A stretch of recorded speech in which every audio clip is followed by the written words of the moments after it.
Hey guys, it's Dave with Big Rock Bend Reviews. Hope everybody's doing great today. We're going to be looking at this Bestechman Cicada Wing. But first, before we get into that, if you don't mind, hit that like and subscribe button for me. Help me grow the channel and get these videos out to everybody we can. So like I said, today we're going to be looking at the Bestechman Cicada Wing. This is a pretty cool looking little knife here. It's got the purple G10 handles, black finish on the blade. Uh, this one I set up from the beginning to be kind of the absolute most budget friendly model of this knife. You can see the blade here with that black finish on it. See the logo from Bestechman there too. Very nice looking blade. I like the shape. I like the geometry on it. It's got a good grind, good angles on it, and the blade that seems to be really set up for good slicing action. Here you can see the knife steel. That's 10CR18 MOV, if I can read that right. Which I'm not really sure all the details on that steel. If you want to know that, you can go check it out at Knife Steel Nerds. They'll have a lot more information than I do. The action on this knife is fairly loose. I might even say a little too loose for my taste. You can flick your hand and it'll pop right open. So that is definitely something to be aware of. Here you can see, I mean, the look of this knife is really cool. That purple G10, the black finish on the blade. One thing to be aware of, though, as you can see here, the handle is not reinforced with steel liners as far as I can tell. Looks like the metal bits on this stop right there at the crossbar lock.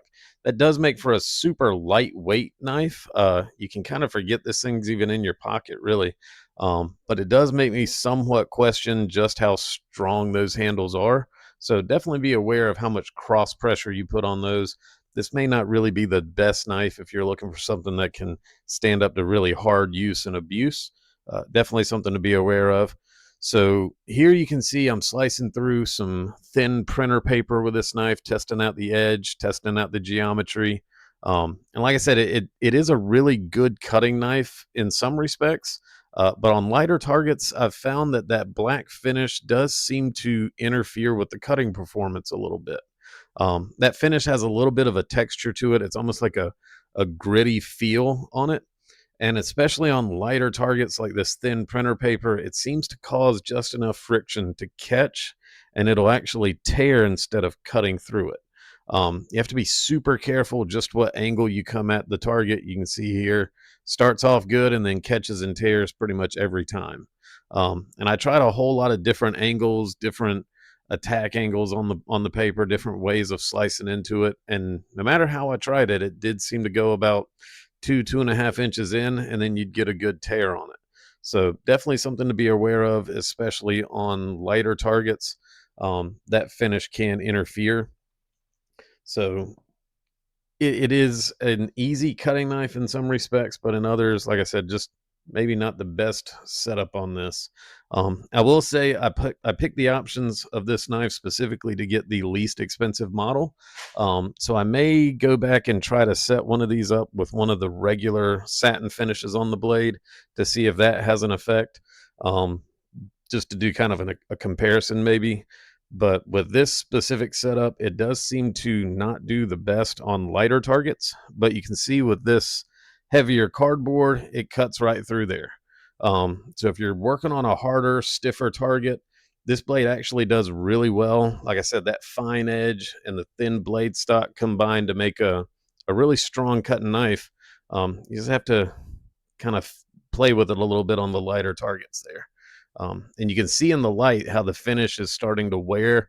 Keep in mind, this is only after about 9 days that I've been carrying this thing, and you can already see where the finish is wearing a little bit. So that may be something that gets better over time, but it's also already wearing through so you can see the metal underneath. So that finish doesn't really last that long, it doesn't seem like, which is another thing to be aware of. I have had to sharpen this knife several times. I think I've sharpened it about every other day since I've been using it. So again, that's something to kind of keep in the back of your mind. It is not the most easy to maintain knife. You do have to keep an eye on the edge. It seems to wear down pretty quickly. So something to be aware of, but it does sharpen fairly easily as well. So you can touch that edge up pretty quickly. And as you can see on heavier targets, it it cuts right through it. So there's definitely a use case for this knife. Just be aware of some of those details.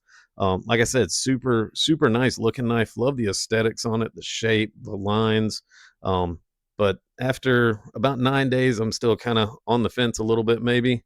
We'll see how this does over the next week or so. But yeah, wanted to give you my 1 week update. And like always, guys, thanks for stopping by, and we'll catch you on the next one.